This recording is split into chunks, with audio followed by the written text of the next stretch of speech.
welcome back to another video. Ngasi video sadi aikoi zodiac reading gi continuation tawdoine haidi mamangda zodiac mari gi reading tawre ko aduga han ngasi na amuk zodiac mari ama Cancer, Gemini, Leo, Virgo. Cancer, Gemini, Leo, Virgo hoy sigi zodiac mari sigi reading amuk tawdoine ador Ngasigi reading si sodom general reading oigani aduga Cancer, Gemini, Leo, Virgo sa like English ta oidre aduba Manipuri dadi oye hai taraga sodom yang bibada ka shukaide adum relate tawgani haidi general video ne aduna sigi video sida amuk yam tina personally di resonate tawdabasu yae bagwa aduna personal reading tawbining basingina aigi Instagram link to aigi description box adum as usual hapchara mage aduda changaga Ada DM tawbiro aduga isagi personal reading adum tawba yani so ngasi ko nandi zodiac mari gi reading horse video sa yam sangani aduna adum timestamp to adusu description box adum hapchara mage aduna let's get into the video. So Cancer mayam gi reading horse ado reading se like pick a pile tawdrabani na aina randomly card like card home tarot card home ama pick tower ni aduga energy card home amaga punna card taruki reading oidoine aduga mamangi zodiac reading no yung biba yaragadi aduga tawkiba adumana same pattern na adum continue tawgani aduna ahanba Cancer singi ko Cancer, Gemini, Leo, Virgo hoy Cancer singi ahanba da present ta kai go through tawri amadi future da kai urak payai aduna chingbasing do kari card pige habadu yengase Pretty to yamna jawbugine kano to haba shuffle tawbada yamna nungaite loina ma goro thing bai ta ta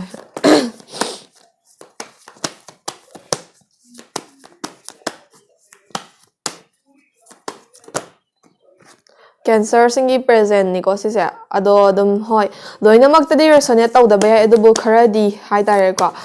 kharadi khara makhai da di resonate tawgani hai sabatare Sina Cancer singi future da kaino reverse nga da tholei siba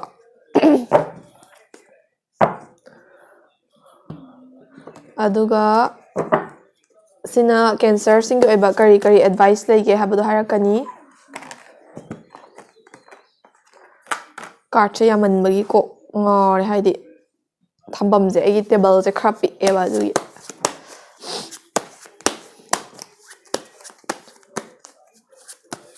Si card cham thawe ba dun ne shuffle taw balo ka reading manga taru ka tawar di dum khut adum tatlan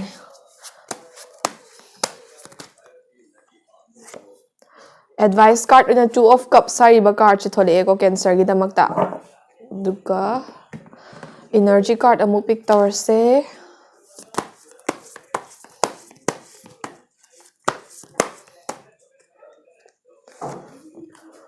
prosperity hoy dum yamna phata obinante reverse ani thokjar pataraga su ko adum aphaba khara di dum leiri hai patare aduga excuse me energy card ani mawali si mga pick tower again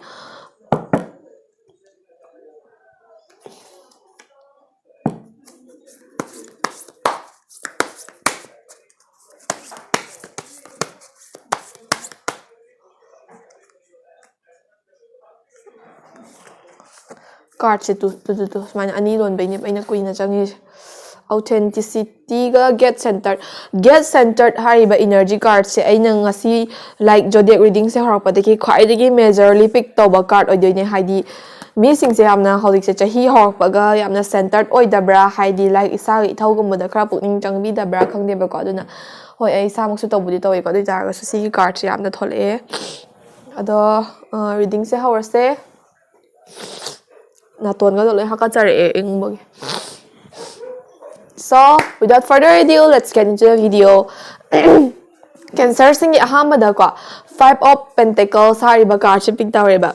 sige 5 of Pentacles hari ba card chi matungina kari hari ge hamatam da Cancer sing ja hoji se like moi je past ko misfortune gumba hai ga drama na abandon tawbiram ba hai ga drama tragana paisa nung sagi maram da mina advantage tobi ki ba gumba or thabak ama business gumba ama try tawa matam da like paisa nung sa manga to khiba gumba haigadra sigumba khara go through tawgren haiba pasida ko aduga hauji ki oina di present sidadi moise sigumba paisa nung sa adagi reputation oigera mingchat oigera paisa nung sa oigera ko khara adum build up tawba ngamba haigadra haidi hauji ki oina khara adum rebuild tawjara iba adagi khara healing tawjara iba period of time da laiba haidi relationship kumba doi taraga so mina abandon tawbiramba sigumba jaga dagi hauji se khara heal tarakpa khara grow tarakpa move on tarakpa matam da oidoine aduga isagi oiba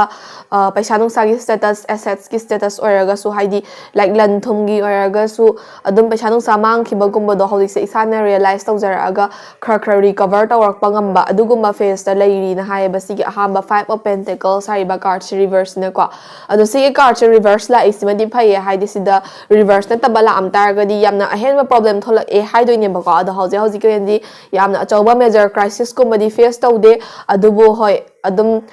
problem macha face to taraga su tackle to bangamba overcome to bangamba adugumba jaga da lairi na haiba cancer jing se hojik present ki oina ko aduga makha tar ko card sing na kai lege habado ai mathang hair age second card na cancer singi future da kai orak pe ai habado hai doine ba ko ado se di princess of cups reverse ne sigi card sigi matungina cancer singi future da ko like si se dum yamna tung ko ba future di oi ko dum near future oi doine hai di athuwa matam da like dum akhona vision to bangam ba future do oi doine aduga isana change to bagi matungina future si dum change la kani ko ado sigi card sigi matungina kai vision pi ge haba matam da low spirited oi ba emotionally stable oi da ba na high ba ko ado sina kari min daw ino haba matam da kari hiding ino haba matam da cancer singi near future da anak pa future da ko thawai nungai ta ba gumba haidi not relationship khaki oi ni haba de laite ko aduna isai career gi oi bai family problem oi bai ama hek to oi bai ko ado suguma mayam sin degi problem sing sidagi maram ama hek ta na factor oiraga isa je nungai bam khang da ba peace of mind phang da ba adagi potha pam khang da ba charang khoirang na ba dei thabak ama taw ba da pukning changma ngam da ado moody oiba mood swings tawba sigumba singsina surround tawba yae na haiba cancer jing near future da aduna isagi emotional side kumba isagi mental side kumba je khara strong oina thamna ba hotna biyo haiba sina like sigi second card na hairi ba kwa aduga cancer singi ahom suba card na sigi 2 of cups sari ba card thole eba ko sigi 2 of cups sari ba card sigi matungina cancer singi damakta kari advice lai ge hamatam da hojita near future da problem gumba emotional instability gumba lakpa yai hydra adudo hoi relationship khak natana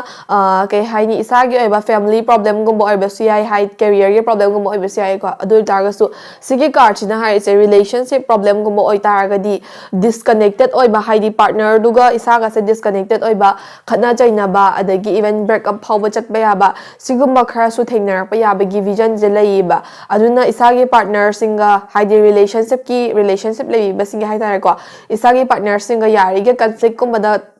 like khong thangjindana ba compromise tawna ba hotna biyo haidi khana chaina ba se yaudana ba matam khara ge oina hotna biyo aduga isagi like isagi aba family problem or career problem lairaga relationship ta taina ba gumba su tawbigano aduga isagi partner singa amana ama support tawnaraga understanding maintain tawna ba hotna biyo na haiba aduga amarom da family problem oiragana like angam tanbigano adum imung manung hai sidi yana ba dum ngangna sakna ba ya ba ngata ne ko aduna kainoma pa ma matam da or kainoma tawning ma matam da angam ta laga hekta gri ta aga phanga daw na te ba aduna ya like yari gai hojik near future sida ko yari gai mi amata ga khana chanya dana bahot na biyo compromise tawna bahot na biyo natraga di victim se isa da ngakta ayam bata hogani na hai ba sigi advice card china so men tarot card ki dis da lore duga energy card ahom lairi sisna kai hai ke habdo yengse ahamba energy card china prosperity hariba energy card chi thole ko sigi prosperity hariba energy card chi gi matungina kai haining ino ha matam da cancer singi life da prosperous oiba healthy oiba happy oiba matam se soidana makki la ka dawre na haiba haidi cancer sing hojik problem me ama face to biram ba yai adagi emotional instability financial instability me ama face to biram ba yai ko adui targa so athuba matamda isagi life da daw yaba adegi paisa nung sagi oiro adum like opportunities sing je ano ba lak pe yabagi chances se leire ba anak pa future da kwa aduba adugumba opportunity myam do grab to bangam hawroi da basine ba problem se aduna opportunity la aga su grab to hobangam hawdra bera ka drani haidi like lakpagi kai kanari ge natra aduna opportunity sing se laka do ba leire anak pada aduna like isado mentally and physically prepared taraga siguma opportunity myam si grab tawna bagi damakta ready da leibiro na sige second card china like ahan ba energy card china hairi ba ko oga exam ka tan so ba mi ma le nga si se inge ba ko yamna lai hau tar ba khang de dugi wangang ba je yamna tan da harak ba jap tawe sisina get centered hai ba energy card che next ki energy oina thole e get centered sa ina nga sai so hai ke badune yam thina like tarot reading or energy zodiac reading tawba sida kwa yamna majorly pick tawba card hairaga di si ki card chine ba ado si ki card chi matungina kai hari ke ha matam da cancer sing cha hoje isagi ba main duties and responsibilities kum da focus tawba ngam da ba yam thu bra khang di ina wangang ise ado jo tabiro ai adjust tawbado tapna ngang di khan bane mado joita ngamak ta ba ado si card chi matungina cancer sing cha hoje ko isagi ba problem je face story ba adum mayam ma face story be ai adagi among amaram da like harau ta ya ba nungai ba enjoyment gum ba da life se chatlam ba oram ba sai ko aduna maram oraga isage ba main duties main responsibility mayam dagi focus khara kai na haye ba aduna cancer sing gi damakta kari ge haba matam da ko cancer sing se gyari gai hoji like chahi ano basu hore e aduga isage ba like moods emotion myam loina ma control to biraga isage main duties isage main responsibilities in the focus to ba hobiro like get centered it's time kaina haiba duni ba haidi matam chare isage thabak isage duties to focus to ba hobiro hai ni ba ko aduga sige last ki card na authenticity hariba card chi thole e ba ko because ai sige card sige matung ina energy card ne ba ko energy card sige matung ina aroi ba cancer sige na mata kari energy pi ge haba matam da like wa ngang ma matam da hai ga dramina warau gi ba gumba adagi like ai no ma isa na ngang thokning ma matam da chin je break phaba nga phauda ba hai ga dra adugumba sing duna maram oraga isa dadi kem ta puk tadi lot lohda ba ko dui targa su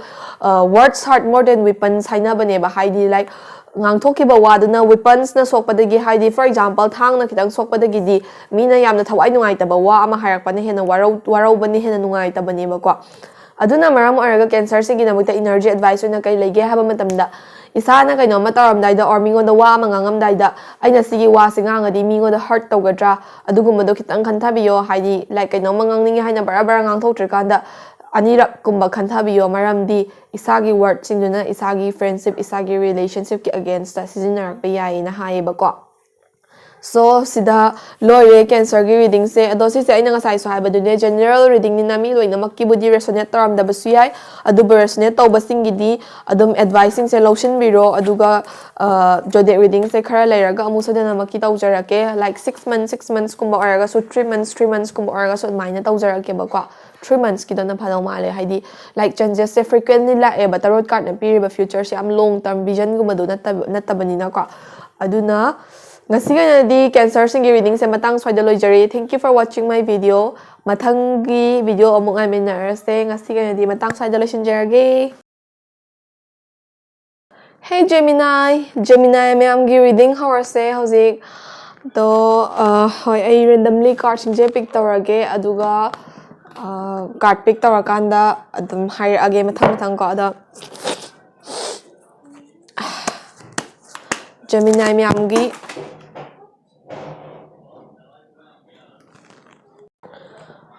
myamgi presenta gai go through torige habdo yang menarase tong thore e card 2 of pentacles reverse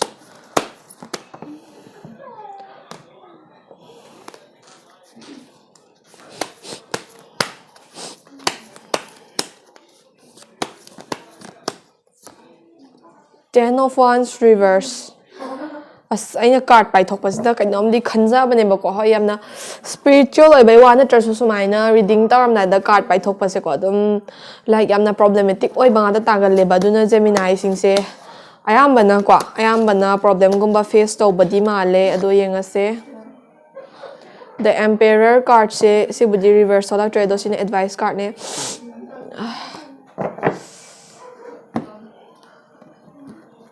naton je ingjal le adugi hathi khan dogi birth hariba energy card se thole e something new is coming in your life Gemini myam je hojik wa bataraga su anoba kaino magi birth tawdore haidi like birth hai se dum anoba pet ama lak pa yai anoba mi ma chang pa bi na traga su opportunity anoba birth tor pa bi ko langano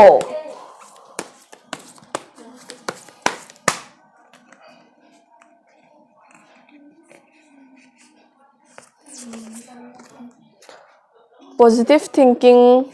aduga no judgment hoi dom yamna hoi reading taw badam nungai ba card nga ta thole e ado oi amam to oi ne explain tawzer age nabani sam langida akhoi da ne ai naw pi ani lei ba ko yong ga chap mana ba khulang ama ahamba card ko Gemini gi reading horse full focus on the reading ahamba card shina 2 of pentacles reverse ko si 2 of pentacles reverse hariba card chi gi matungina Gemini sing je hoji se masada self doubt ko mayam tawjaba male haidi like thabak ama tawa matamda ICC thabak se tawba ngam doira ngamoi doira kan haibagi mina ga haibana tapako masa mathana dum doubt sina mount up tawjarakpa adagi fear of change kumba laiba haidi kaino ma anoba ma try tawba je explore tawba da kiba adagi mina kai khangi gadage habagi question je hana dum arise tawjaba aduna maram oraga isada dum limitation thamjaba ko aduga amaram da Gemini sing the strict parents so ayam man oigale haidi strict family gumba ko aduna maram oraga moise like kaino mataw matamda adum parents ki side tegi so akiba laiba haiga parents ki side tegi kai influence la ka doino haibagi akiba gumba laiba haidi se mi roina makki budiate ko adu so ina dum general oina thengnara pa Gemini sing ga sudum relate tawe na khale duga amaram da Gemini sing characteristics sing so dum hoi masada self doubt self judgment tawjaba se me ayama tawe haidi mi ge mateng gum badi am pang ni moi se du tar so masage but kaino ma taram dai di amna timid oi ba haiga dra ki thigi ta tawjaba do masage trust tawjada ba haiga dra adugum khara tawe ba ko self love so am what leba moi se aduna maram araga sigi doubt self judgment aduga limitation siguma me am sina circulate toine ba aduga day to day life se amna busy body oi jai ba ko busy oi taraga su karamba thabak ta na hana prioritize tawdoino haiba se prioritization pibam khangdaba adugumba kai haini phenomenons me amana surround tawri hai tare Gemini sing se haidi adum like yamna chaotic oi ba charang khoyang na ba tabom la phang khangdaba stable oi daba settle oi daba adugumba present amada go through tawri na haiba ayamba Gemini sing se ko loinamak tinate ko haidi like relate tawbiram daba sudum yaram be ai du taraga su ayamba na sigi face da go through tawri na haiba ko aduga second card china 10 of wands reverse hoi Gemini sing future da sudum problem se like hoji lai ba sing china future da sudum problem oi halak pa ya karama maung da problem oi halak pa ya ina ha matam da isana mature arak pagi matungina imung manungi duties responsibilities me ama kokthata soidana maki thangala ani ko aduga duties and responsibilities se thangala paga matung inna thangkalak pagi matung inna ko isana like isai career gi bu hotna gadra family gi responsibility dubu hotna gadra aduga mama yam do manage tawna bo hotna ba isa jamna awa face to ba hai gadra like routine amada work to bangam da ba dedication amaga loina work to bangam da ba aduga basing duna maram araga isa je dum like family gi responsibility se kada ba ai kok to thangat pi ino kaina recent to ba parents sing ji da waro ba gumba adagi family member da waro ba hai gadra aduga ma phau ba adagi isa gi career path se choose to jari ba career path se kada ba to no kaina khanja ba haidi amada su pangtai da taina ning ba phar pa frustration na pik than ba adugo ba near future amana ngai raga laiye hai ba haidi si je isa da change to bagi matung ina soida na makidi changes la kani ko future se adui taraga su near future da di like isa gi responsibility or duty me am se cope up to bangam da badagi isa na isa je like regret cha za ba low riba decision khuding mak regret cha bang ga ta thola pagum ba adumai na thengna ba yai na hai ba Gemini sing se ko aduna ho yamna stable oi ba future su leite aduna hojita gi hona khara prioritization je mafam chana to ba tambi ro ba aduga ahom suba card china emperor hariba card chi thole eba kwa sigi card chi gi matung hena advice card oina kari leige hamatam Gemini singna hojik tauge na khanjaba life ki oiba any thabak or any incident amada imung manung gi oiba family gi oiba authoritative figure haidi father na oramba sai na traga na adum father figure oriba imung du gi ahal or imung du gi like loinamak responsibility puriba mi ama leram gani na ko adugi mi duna adum isana pamba career line gumba isana pamba thabak sing da supportive oiri ba hojik phaugi di ado sigi card gi matungina kai hairi gi hamatamda isagi imung manung gi authoritative figure do haidi like isagi family gi oiba kai haini strict oiba isagi family gi oiba head of the family gumba haigadra adugumba dagi miwa mai salangba gumba moina thajaba mangba gumba adugumba khara thingna ba yaye na haiba haidi sisi kari basis ta oidoi na honde career gumba da oidora relationship gumba da oidora adudi directly haiba ngamjadre adu taraga su adugumba father figure amadagi or authoritative or figure amadagi dominating oiba vibe feel tauba haigadra haidi like moina haiba do yagadamni or moina haiba do indragadi moigi against the chatle kaina adugumba kai haini rule ama impose pai type ta adugumba khara thengnarakani ba kwa aduna isana kainawgadage haba matamda advice oina kwa isage career gumba kina hena di oirni sigi advice isagi ambition gumba isagi goal gumba da focus to matamda isagi father figure oigera authority pari ba mi do adudagi phajana kai haini moigi ayaba moigi consent to sik tara matung da thabak ama tara na tawo hai ba moigi consent yaw da bi da thabak hek tawo matam da miwa mai sha soina na maki langani na hai ba ko aduna isagi near advice hadi anak pa future gi anak pa advice oina kai lege haba matam da isana thabak ama taram dai da imung manungi ahal lamandagi consent yaraga tawbiyo haiba gumbane ba ko ado sisina tarot card ki ba major readings loire aduga makha tarakpa kai energy card lege haba do yengase aina ngasai haige bado birth hariba energy card che thole sigi birth hariba energy card chi matungina kari lege haba matamda Gemini sing life ta aina ngasai habado pet no ba ma lakpo oi bi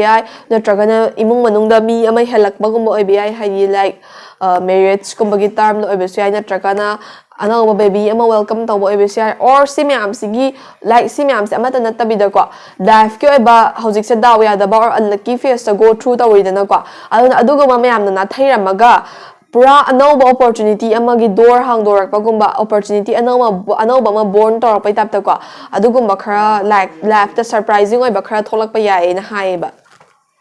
aduga second card na positive thinking hai ba energy card che mun thole ba ko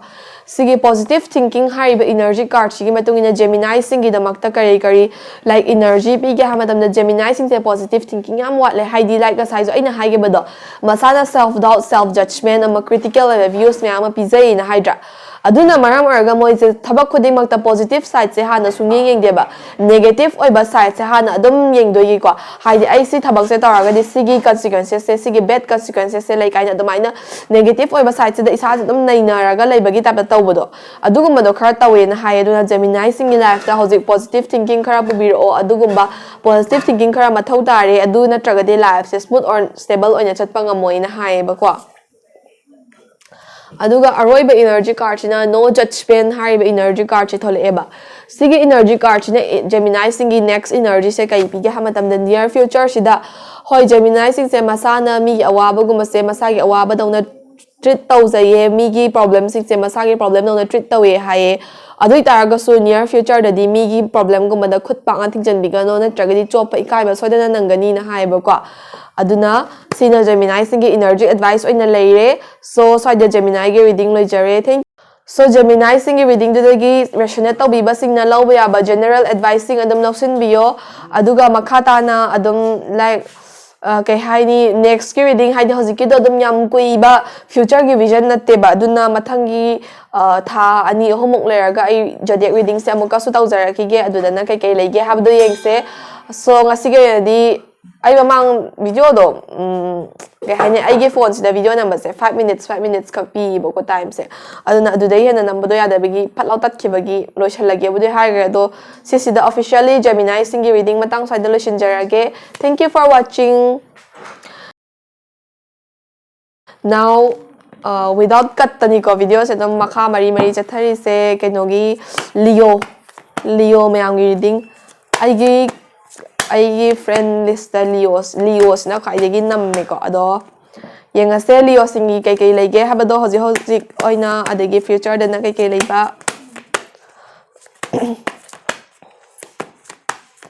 ꯉꯁꯤꯒꯤ ꯚꯤꯗꯤꯑꯣꯁꯦ ꯈꯔ ꯆꯔꯥꯡ ꯈꯣꯏꯔꯥꯡꯅꯔꯝꯃꯅꯤ ꯈꯪꯉꯦ ꯑꯩꯈꯣꯏ ꯏꯃꯨꯡꯁꯦ ꯌꯥꯝ ꯂꯥꯡꯉꯦꯕꯀꯣ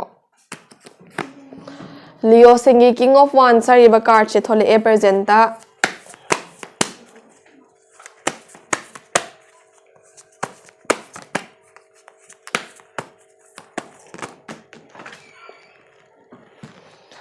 ꯐ꯭ꯌꯨꯆꯔꯁꯦ ꯈꯔ ꯆꯌꯦꯠ ꯈꯣꯏꯌꯦꯠꯅꯗꯣꯔꯦ card ꯃꯈꯥ ꯇꯥꯒꯅꯦ ꯑꯗꯣ ꯌꯦꯡꯁꯦ ꯀꯩꯀꯩ ꯂꯩꯒꯦꯗꯣ ꯑꯩꯅ ꯁꯐꯜ ꯇꯧꯕ ꯍꯩꯇꯕ ꯑꯣꯏꯔꯝꯕꯁꯨ ꯌꯥꯏꯀꯣ ꯑꯗꯨꯏꯁꯨ ꯄꯥꯛꯅꯗꯤ ꯇꯧꯒꯟꯗꯦꯕ ꯁꯨꯃꯥꯏꯅ ꯇꯧꯕꯁꯦ ꯑꯗꯨ ꯑꯣꯏꯇꯥꯔꯁꯨ ꯍꯦꯛꯇ ꯄ꯭ꯔꯣꯕ꯭ꯂꯦꯃꯦꯇꯤꯛ ꯑꯣꯏꯕ ꯀꯥꯔꯠ ꯑꯃ ꯑꯗꯨꯝ ꯄꯤꯛ ꯇꯧꯔꯛꯄꯗꯣ ꯈꯪꯕ꯭ꯔꯥ ꯂꯤꯑꯣꯁꯤꯡꯁꯦ ꯀꯩꯅꯣ ꯁꯨꯃꯥꯏꯅ ꯀꯥꯔꯠ ꯃꯈꯥ ꯇꯥꯈꯤꯕꯒꯨꯝꯕꯁꯦ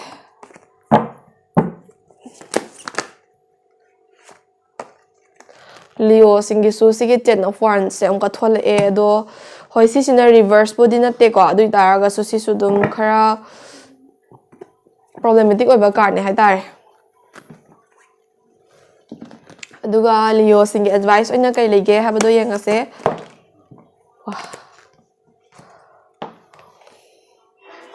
ꯅꯥꯏꯠ ꯑꯣꯐ ꯀꯞꯁ ꯍꯥꯏꯔꯤꯕ ꯀꯥꯔꯠꯁꯦ ꯔꯤꯚꯔꯁ ꯊꯣꯛꯂꯛꯑꯦ ꯂꯤꯑꯣꯁꯤꯡꯒꯤ ꯑꯦꯗꯚꯥꯏꯁꯇ ꯏꯃꯣꯁꯅꯦꯜ ꯏꯟꯁꯇꯦꯕꯤꯂꯤꯇꯤ ꯍꯣꯏ ꯈꯔ ꯄ꯭ꯔꯣꯕ꯭ꯂꯦꯝ ꯂꯩꯗꯣꯔꯦ ꯍꯧꯖꯤꯛꯃꯛ ꯅꯠꯇ꯭ꯔꯒꯁꯨ ꯐ꯭ꯌꯨꯆꯔꯗ ꯃꯦꯅꯤꯐꯦꯁꯇꯦꯁꯟ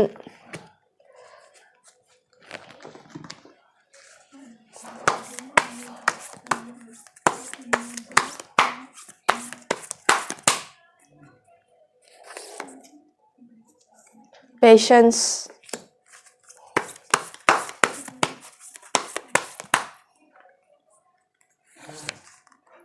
vitality.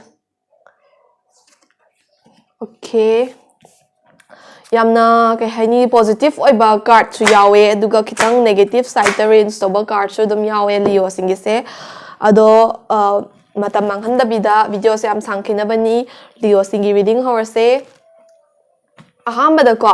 ꯀꯤꯡ ꯑꯣꯐ ꯋꯥꯟꯁ ꯍꯥꯏꯔꯤꯕ ꯀꯥꯔꯠꯁꯦ ꯊꯣꯛꯂꯛꯑꯦꯕ ꯁꯤꯒꯤ ꯀꯥꯔꯠꯁꯤꯡꯁꯤꯅ ꯂꯤꯑꯣꯁꯤꯡꯁꯦ ꯍꯧꯖꯤꯛ ꯄ꯭ꯔꯦꯖꯦꯟꯁꯤꯗ ꯀꯩ ꯒꯣ ꯊ꯭ꯔꯨ ꯇꯧꯔꯤꯒꯦ ꯍꯥꯏꯕ ꯃꯇꯝꯗ ꯃꯣꯏꯁꯦ ꯍꯧꯖꯤꯛꯁꯦ ꯌꯥꯝꯅ ꯚꯤꯖꯟꯅꯔꯤ ꯑꯣꯏꯕ ꯍꯥꯏꯒꯗ꯭ꯔꯥ ꯐ꯭ꯌꯨꯆꯔꯒꯤ ꯄ꯭ꯂꯥꯟ ꯃꯌꯥꯝ ꯑꯃ ꯌꯥꯊꯣꯛꯑꯒ ꯂꯩꯕ ꯍꯥꯏꯗꯤ ꯄ꯭ꯂꯥꯟꯗꯣ ꯑꯦꯛꯖꯤꯀ꯭ꯌꯨꯠ ꯇꯧꯕ ꯍꯧꯔꯝꯃꯕ ꯌꯥꯏ ꯍꯧꯔꯝꯗꯕ ꯌꯥꯏ ꯑꯗꯨ ꯑꯣꯏꯇꯥꯔꯒꯁꯨ ꯂꯤꯑꯣ ꯑꯌꯥꯝꯕꯅꯀꯣ ꯑꯩꯁꯤ ꯂꯥꯏꯛ ꯑꯅꯛꯄ ꯐ꯭ꯌꯨꯆꯔꯁꯤꯗ ꯅꯤꯌꯔ ꯐ꯭ꯌꯨꯆꯔꯁꯤꯗ ꯁꯤ ꯇꯧꯅꯕ ꯍꯣꯠꯅꯒꯦ ꯑꯩ ꯁꯤ ꯇꯧꯒꯦ ꯍꯥꯏꯅ ꯃꯌꯥꯝ ꯑꯃ ꯄ꯭ꯂꯥꯟ ꯑꯃ ꯌꯥꯊꯣꯛꯑꯒ ꯊꯝꯕ ꯑꯗꯨꯒ ꯑꯗꯨꯒꯤ ꯄ꯭ꯂꯥꯟꯗꯣ ꯂꯥꯏꯛ ꯊꯕꯛ ꯑꯣꯏꯅ ꯄꯥꯡꯊꯣꯛꯅꯕꯒꯤꯗꯃꯛꯇ ꯏꯀ꯭ꯋꯤꯞꯃꯦꯟꯁꯀꯨꯝꯕ ꯍꯥꯏꯒꯗ꯭ꯔꯥ ꯍꯥꯏꯗꯤ ꯑꯗꯨꯝ ꯖꯁ ꯄ꯭ꯂꯥꯟ ꯑꯃ ꯑꯦꯛꯖꯤꯀ꯭ꯌꯨꯠ ꯇꯧꯕ ꯃꯇꯝꯗ ꯆꯪꯕꯁꯤꯡꯗꯣ ꯑꯗꯨꯁꯤꯡꯗꯣ ꯔꯦꯗꯤ ꯇꯧꯔꯤꯕ ꯒꯦꯗꯔ ꯇꯧꯔꯤꯕ ꯑꯗꯨꯒꯨꯝꯕ ꯃꯇꯝꯗ ꯂꯩꯌꯦꯅ ꯍꯥꯏꯌꯦꯕꯀꯣ ꯑꯗꯨꯒ ꯂꯤꯑꯣꯁꯤꯡꯁꯦ ꯃꯁꯥꯅ ꯑꯗꯨꯝ ꯂꯥꯏꯛ ꯅꯦꯆꯔꯦꯜꯂꯤ ꯃꯣꯏꯁꯦ ꯀꯟꯁꯤꯀ꯭ꯋꯦꯟꯁꯦꯁ ꯑꯃ ꯊꯣꯛꯂꯛꯄ ꯃꯇꯝꯗ ꯑꯣꯔ ꯄ꯭ꯔꯣꯕ꯭ꯂꯦꯝ ꯑꯃ ꯊꯣꯛꯂꯛꯄ ꯃꯇꯝꯗ ꯁꯣꯜꯚ ꯇꯧꯕ ꯉꯝꯅꯕ ꯚꯤꯖꯟ ꯑꯗꯨꯝ ꯊꯣꯛꯂꯛꯑꯦꯕ ꯃꯣꯏꯁꯤꯗ ꯍꯥꯏꯗꯤ ꯃꯣꯏꯒꯤ ꯁꯤꯛꯁ ꯁꯦꯟꯁꯀꯤ ꯇꯥꯏꯞꯇ ꯅꯦꯆꯔꯦꯜ ꯏꯟꯁꯇꯤꯡꯒꯤ ꯇꯥꯏꯞꯇꯀꯣ ꯂꯤꯑꯣ ꯑꯌꯥꯝꯕꯅ ꯍꯥꯏꯗꯤ ꯃꯣꯏꯁꯦ ꯍꯣꯏ ꯏꯒꯣꯏꯁꯇꯤꯛ ꯑꯣꯏꯒꯜꯂꯤ ꯀꯥꯏꯅꯒꯗꯤ ꯃꯤꯅ ꯍꯥꯏꯅꯩ ꯑꯗꯨ ꯑꯣꯏꯇꯥꯔꯒꯁꯨ ꯃꯣꯏꯒꯤ ꯑꯐꯕ ꯁꯥꯏꯠ ꯔꯣꯝꯗ ꯍꯥꯏꯒꯗ꯭ꯔꯥ ꯄ꯭ꯔꯣꯕ꯭ꯂꯦꯝ ꯑꯃ ꯊꯣꯛꯄ ꯃꯇꯝꯗ ꯁꯣꯂꯨꯁꯟ ꯑꯃ ꯄꯨꯊꯣꯛꯅꯕ ꯀꯣꯛ ꯑꯃ ꯑꯗꯨꯝ ꯊꯣꯛꯂꯛꯄꯗꯣ ꯃꯣꯏꯗ ꯑꯗꯨꯃꯥꯏꯅ ꯇꯧꯋꯦ ꯑꯗꯨꯒ ꯍꯧꯖꯤꯛꯀꯤ ꯄ꯭ꯔꯦꯖꯦꯟꯇ ꯃꯣꯏꯁꯦ ꯌꯥꯝ ꯀꯥ ꯍꯦꯟꯅ ꯄ꯭ꯔꯣꯕ꯭ꯂꯦꯝꯒꯨꯝꯕ ꯐꯦꯁ ꯇꯧꯕꯗꯤ ꯑꯣꯏꯗꯦ ꯑꯗꯨ ꯑꯣꯏꯇꯥꯔꯒꯁꯨ ꯄ꯭ꯔꯣꯕ꯭ꯂꯦꯝ ꯃꯆꯥ ꯐꯦꯁ ꯇꯧꯕꯗꯣ ꯈꯨꯗꯛꯇ ꯁꯣꯜꯚ ꯇꯧ ꯉꯝꯅꯕ ꯑꯗꯨꯝ ꯍꯣꯠꯅꯔꯤꯅ ꯍꯥꯏꯌꯦꯕꯀꯣ ꯑꯗꯨꯒ ꯑꯦꯟꯇꯔꯄ꯭ꯔꯦꯅꯔꯁꯤꯡꯒꯤꯗꯃꯛꯇꯗꯤ ꯌꯥꯝꯅ ꯂꯛꯀꯤ ꯑꯣꯏꯕ ꯐꯦꯁ ꯑꯣꯏꯔꯤꯌꯦ ꯍꯧꯖꯤꯛ ꯄ꯭ꯔꯦꯖꯦꯟꯁꯦ ꯍꯥꯏꯗꯤ ꯑꯅꯧꯕ ꯆꯍꯤꯅ ꯁ꯭ꯇꯥꯔꯠ ꯇꯧꯔꯛꯄ ꯃꯇꯝꯁꯤꯗ ꯂꯤꯑꯣ ꯑꯦꯟꯇꯔꯄ꯭ꯔꯦꯅꯔꯁꯤꯡꯒꯤꯗꯤ ꯂꯥꯏꯛ ꯁꯤꯒꯤ ꯀꯥꯔꯠꯁꯤꯗ ꯗꯥꯏꯔꯦꯛ ꯑꯦꯟꯇꯔꯄ꯭ꯔꯦꯅꯔ ꯍꯥꯏꯔꯤꯕ ꯋꯥꯔꯗꯁꯤ ꯌꯥꯎꯋꯦꯕꯀꯣ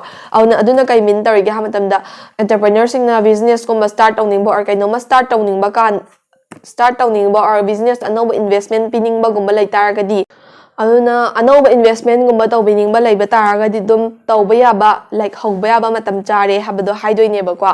ꯑꯗꯨꯒ ꯁꯦꯀꯦꯟꯒꯤ ꯀꯥꯔꯠꯁꯤꯅ ꯇꯦꯟ ꯑꯣꯐ ꯋꯥꯟꯁ ꯍꯥꯏꯔꯤꯕ ꯀꯥꯔꯠꯁꯦ ꯄꯤꯛ ꯇꯧꯔꯦꯕ ꯂꯤꯑꯣꯁꯤꯡꯒꯤꯗꯃꯛꯇ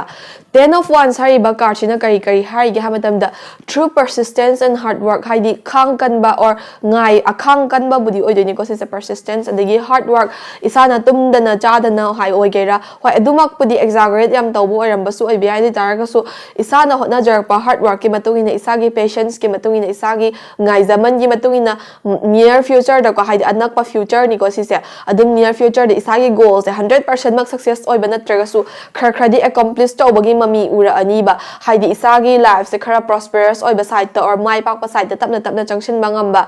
healthier side khara tapna tapna changsin mangamba adugumba ura aniba ko liyo singse near future da adubu with new success comes new responsibilities haibadi anoba changsila iba life ki awon bado life ki anoba change to life ki anoba happening sing do aduduna life da anoba responsibilities khara sudum puraga lakani ba aduna adugi responsibility or duty sing da cope up tawna bo hotna bada or maintain tawna bo hotna bada manage tawna bo hotna bada isagi hanagi leremi ba relationship or family connection gumba da khara problem gumba oirakpa haigadra haidi like time management watlakpa gumba time management je yaraktab gumba sugumba dagi family connection relationship connection gumba de kitang loosen orakpa kitang watlakpa haidi like isana budi kemta khanna taraga su isagi partner gumba duna kitang realize tawbada watpa haigadra attention pirak tre gumba adugumba gi side ta khara range torap yai ba problem se ko aduna isana success lakpagi matungina tapna tapna success lakpagi matungina anoba duties anoba responsibilities su la ani haba sima khangjin biro aduga adu manage tawbanga ngamnaba haidi partner da hita loinamak tainaba or family da understand tawdena hita tainaba yaroiba aduna isagi changes to di isa khakna khangadabani time management tawnaba duty management tawnaba ready da leibiro na sige second card china hairi ba leo singi damakta so dum thoidokna phattabadi amda nate aduga once haiba card changa ta tholakpa na maram oiraga leo sikse hojik present or near future da career da yamna focus tawa mathau tae ni hai haidi isagi life goal isagi career go mada phasna focus tawa mathau tae na di hai ba ko aduga mathang na knight of cups sari ba card che reverse thole eba sina sune ba ko aina mamangi card tu ga yam relatable so oya ai haijarake haidi knight of cups sari ba card chi ge matung ina leo singse hauji lai ba relationship kumba connections kumba sida hauji bakini problem beta targa su near future sida isagi career da machin tum khalakpa matam sida relationship problem gumba adagi isase emotional oiba mentally stable oiba ngamaktaba sigumba singse khara thengnarak pa yai ba adagi kitang mina kainom kitang yamna sounding bana hanbagumba reactive oiba haigadra sigumba singse soidana maki thengnarak pa yai na hai aduna leo singi advice oina kai leige ha matamda nasagi career duga it's equally important to your relationship haidi hoi career na bade prioritize tawadam ne adu targa su relationship ka su equally important eba na heta successful ore paisa pare haina relationship to the stable oi jagadi nungai bam khangoi doi neba ko aduna isagi emotional or relationship connection gumba singsa sisi su soidana ba ngasa ina habado prioritization and management da aduna mapa chana tauna ba adagi isagi emotional and reactive side se khara control tauna ba su hotna biyo na haeba aduga leo singi energy card manifestation hariba energy card chi thole ko sige manifestation hariba energy card chi da matungina leo singi da magta kari pi ge ha matamda isagi potential isagi talent phajana manifest to bi mathau tai haidi isana changsin jage khaliba ina ngasai ja habdo career related yam oibanina isagi career du da isana pami masing do phangna bagi damakta manifest to ba dedication amaga loina na hard work mathau tae ba ko aduna isa do manifest na ba adagi hotna na ba ready da leibiro hojitagi present tagi hauna hotna bi bada chap chaba matam oire haba sigi manifestation card china hairi ba next card for leo patience sari ba energy card chi matungina thole khwaidagi aggressive oi ba khwaidagi egoistic oi ba khwaidagi impatient oi ba zodiac sign gi damakta patience card se pick tawri ni ko sige card china kai hai gi hamatam da leo sing se hojiti ya mature oire haba male haidi noigi leo singi mai kai da patience se si pb de e ba haidi like anoba chahi gi gift or mbi kai tawbune ado sum like leo sing se masana masagi temper guma masana masagi mood guma sing se khara control to banga maga patience ngai banga maguma siguma sing se khara piri e na hai aduna isagi patience like pirak tabata ga su isana patience leina ba hotna biyo thaba ama tawbada ngai ngam daba to bigana phasna tapna ingna hotna ba hobiro aduga thabak sing do mahi chana na ba thabak sing do mahi chana bagi damakta hojitagi hauna hotna ba hobiro adu isada patience adum loinaraga leibiyo haidi leo sing hojik paikhat ke khanbi ba thabak sing je patience amna darkar oiba adagi rest kumba ngaingam singam daba tawbada chana daba adugumba nga to oigani aduna patience se masana gift oina prek ta ga su isana form do bangam na bo hotna biyo na haiba gumba ne ko Aduga last but not the least Leo singi aroiba energy card se vitality hariba energy card thole ba si card si matungina this year will be a healthier year for Leo haidi Leo singje sleeping schedule kairamba oirambe ai adagi isagi physical health ko maje phasna maintain tawba ngambiram da bo oibe ai ko ado sigi card sina kai haige ha matamda isagi damakta like phajabagi or outer appearance ki khakna tabako isagi mental health isagi physical gi manung gi oibe health mayam je si se clear oinaba or si se stronger oinaba gi damakta healthier oinaba gi damakta workout tawba exercise tawba haidi isagi damakta pamper tawba isagi damakta khara care tawba healthy oiba lifestyle amana changsin ba hoba matam chare haina Leo singi aroiba energy card sina hairi ba ko so Leo singi reading se matang saida loijare sidagi lawba yaba general advising lopsin biro aduga next zodiac reading da mu thainarase thank you for watching my video bye bye so Virgo singi reading horse ngasi oiba roiba aise Virgo gi tawgadabra Libra gi tawgadabra khangdre zodiac ki sequence ko yam ngawai ba ko do Virgo haina pick tawrabani na Virgo gi dum tawrase aduga next na Libra, Scorpio, Sagittarius, Capricorn, and Duga Zodiac reading mission doine next part ta. The video si dum consecutively hai di alternate days sai gadra 2-3 days ki manung da soja naman kitagala kani aduna kuina ka shungai roi da. Ahamba Virgo gi 5 of Wands reverse. Present ta kai go through the have the C card in hai doine ko. Aduga Virgo gi second the 6 of Wands reverse. Dagi advice card oina kai leige habado inga se kaino card che pung pai da pai thui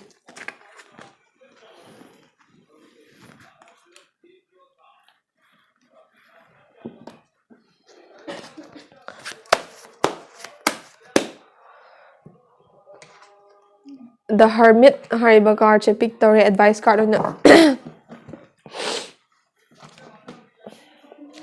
sa dungai te na adore khang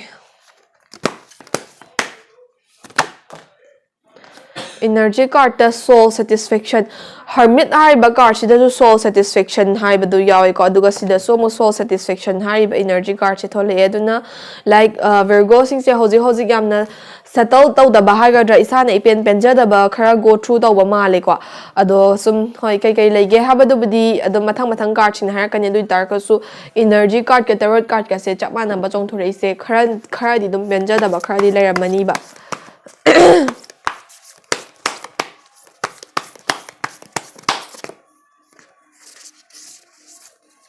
ani se dum lower se ko ani pick tower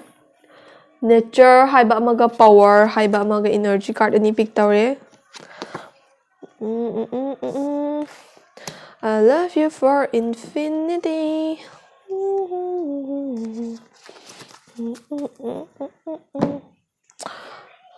so Virgo singi reading horse ahamada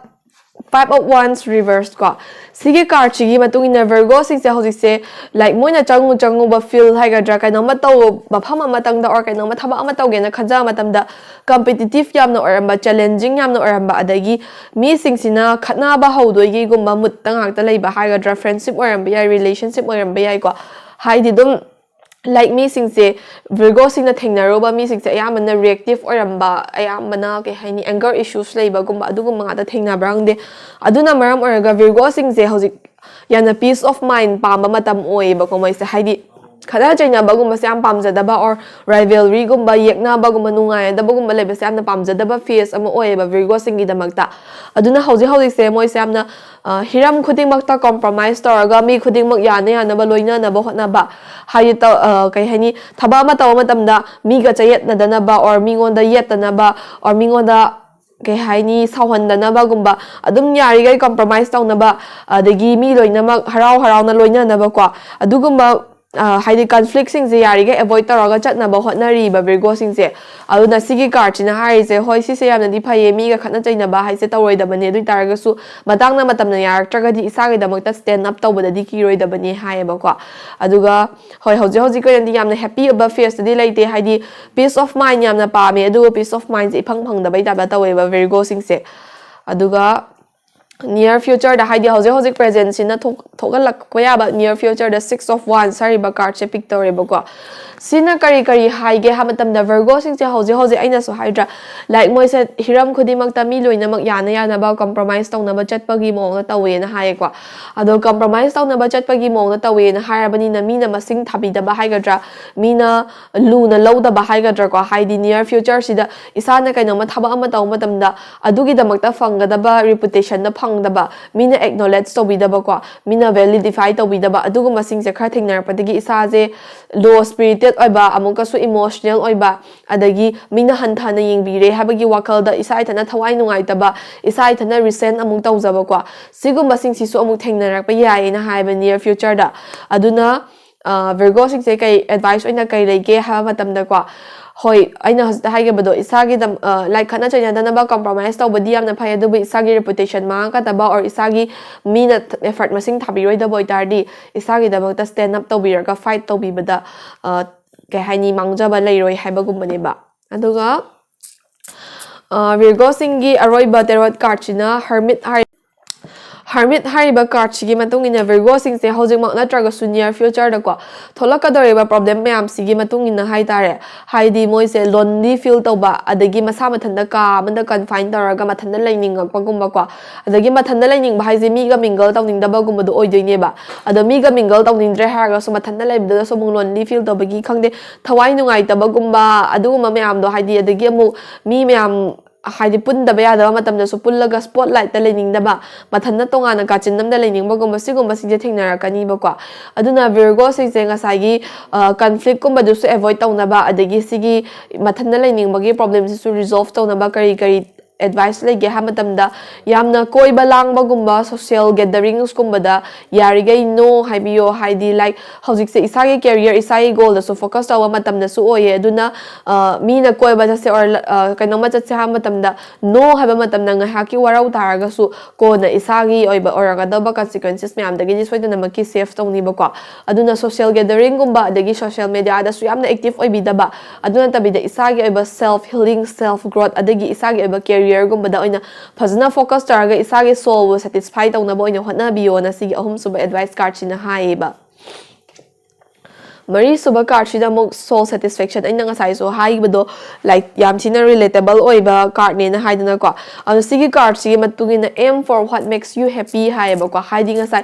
mi me am ga mingle taw bada mi me am ga socially involved taw matam da haidi extroverted oi tar ga su adugumba matam haidi yam na mi loina ni taw matam se mi loina maki life ta thoe ko aduna siguma thaina pa matam da isabu happy oi han ga da ba isabu satisfy taw ga da ba thabak to oina taw biyo mi na kai khan ki ga da ge or mina waram khidra nungai roidra haiba wakal se thadok piyo haiba sina energy card oina lae ba ko ha energy card oina second card sina nature haiba energy card se thole ba nature haiba energy card si matungina Virgo sing se wakal nungai na ba or hojigi tho eba problem mayam sindagi solution ama oina ko get a new plan haidi isagi room da plan macha adagi succulents kaina succulents habana troke kaino do plan macha do adugumba sum laidana ko isagi table ma thataga thamba ya ba plan gumba khara laibirasu yai natraga ni isagi kitchen garden obiai natraga na parks gumba visit taw biyai ko isa ithando arga su or isa ne am close oina khanjama mi kar ama ani go oitarga su amaina like refresh taw thopiyo ba isagi mind isagi body do refresh taw thopiyo adagi like nature da khara expose to biyo ba adu itaragadi isagi mind su clearer or kani aduga healthier or kani plus ke hani nungai taba mayam du dagi nga hak su mu kaw ba su ngamni ba ko aduna hoi matam khara kai thokpiraga nature explore to biyo haibasina energy card ona thole e ba ko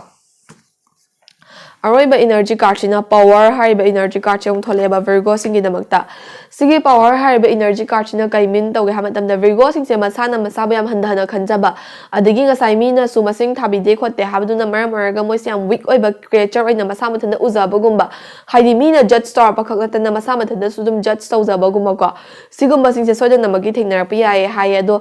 Virgo sina khangbi ga dabadi you are powerful enough to stand up for yourself haidi nasa se dum like you are strong, you are powerful, mi gi help yaudra su noi dum nasa nasa gi ba thabak to tawjaba soidana ma ki ngamni mingonda rely sung taw tawroi dabani isana ngamjaba ga di isana loina tawgadabani haiba kwa aduna Virgo singi advice oina kai energy advice oina kai lege ha matamda you have the power, you have the potential to stand up for yourself nasa gi damakta stand up tawna bagi damakta power and potential do yawe aduna ki dabida nasa gi damakta strong oina stand tawo hai strong oina lepchau hai haidi thawna phana lepchau haiba gumbani ba ko nasa gi damakta so Virgo singi reading so matang swaida loijare sidagi dum lawba ya ba general advice lawsin biraga hoi khara hoi Virgo singi su resonate tawdaba gai duna tawdre aduga tawba kai gidi adum general advising lawsin biyo aduga next zodiac reading amuk kai kai lege habado 2-3 months later mu yengminarase ngasi gi onadi thank you for watching my video bye bye so ngasi gi onadi zodiac reading part 2 matang swaida loisin jarage aduga part 3 da Libra Sagittarius, Scorpio, Capricorn, Mari dugi swaida namaki tawjara age aduga adusu 2-3 days adum thagachara age aduga zodiac reading se loisalase so ngasi ko di general reading asibu yengbiriba maya pawna puthagachari aduga makhata na aibu support obi duna video asibu like subscribe amadi channel asibu like subscribe amadi video asibu kai no aina haije channel asibu subscribe tabiyo aduga video asibu like amadi share tabiduna isa gi adigi chana de habagi comment ama sadam pibiramo so ngasi ko di video se matang swaida loisin jarage